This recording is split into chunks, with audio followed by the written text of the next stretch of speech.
நாடாளுமன்ற ஜனநாயகத்தில் எதிர்க்கட்சியின் செயற்பாடுகள் மிக முக்கியம். ஆனால் இன்று எதிர்க்கட்சி பலவீனமாகவே உள்ளது என முன்னாள் ஜனாதிபதி ரணில் விக்ரமசிங்க தெரிவித்துள்ளார். நாட்டின் தற்போதைய மற்றும் எதிர்கால அரசியல் போக்கு குறித்த கலந்துரையாடல் ஒன்றின் போதே ரணில் விக்ரமசிங்க மேற்கண்டவாறு குறிப்பிட்டுள்ளார். ஜனநாயக நாட்டிற்கு எதிர்க்கட்சியின் செயல்திறன் மிகவும் முக்கியமானது.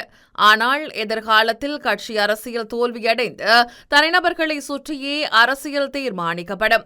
இருப்பினும் நாடாளுமன்ற ஜனநாயகத்தில் எதிர்க்கட்சியின் செயற்பாடுகள் மிக முக்கியம் என்பதை உணர வேண்டும். ஆனால் இன்று எதிர்க்கட்சி பலவீனமாக உள்ளது. பிளவுபட்ட ஐக்கிய தேசிய கட்சி மற்றும் ஐக்கிய மக்கள் சக்தி ஆகிய இரு கட்சிகள் மட்டுமல்லாமல் அனைத்து கட்சிகளும் அரசியல் நிலப்பரப்பில் மறைந்து போகலாம்.